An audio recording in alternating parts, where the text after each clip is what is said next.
So isang mapagpalang umaga sa atin lahat mga ka-idol. So napadaan uli ako sa kaibigan ko dito sa loob ng veterans. At may dala akong pagkain ng kanyang mga alaga dahil napakarami po. So mapagmahal po siya sa mga hayop, sa mga aso at pusa. Yung mga pusa at yung mga aso ay mga ligaw po yun, tapos sinampun lang niya. So kaya naisip ko at nagdala din ako ng pagkain para sa kanya, sa mga alaga nila. Okay, so tara, let's go mga kagala. Yan, marami siya mga alaga mga kaibigan. Yan. So sa abot ng aking makakaya, at least kahit pa paano may dala ako ng pagkain. Yan, tignan mo, ang dami niyang pinapakain mga kaibigan, mga kagala.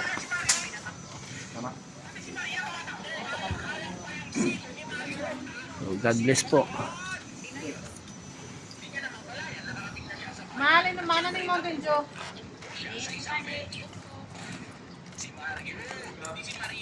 So thanks for watching. Salamat mga kaidol, mga kagala.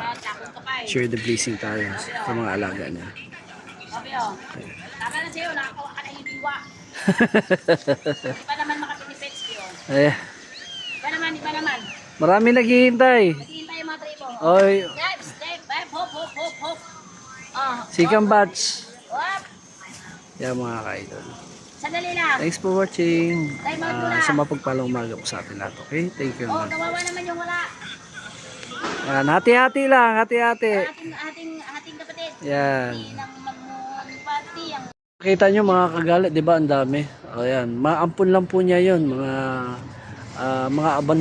Yung mga aso po sa mga abandonado. So kinukop niya yung mga ka-idol. So yun lang mga kagala. So ito po si Boy Gala 1. So please like and share sa mga bagong update na video. Please click sa notification para sa mga update na video. Okay, thank you. Maraming salamat.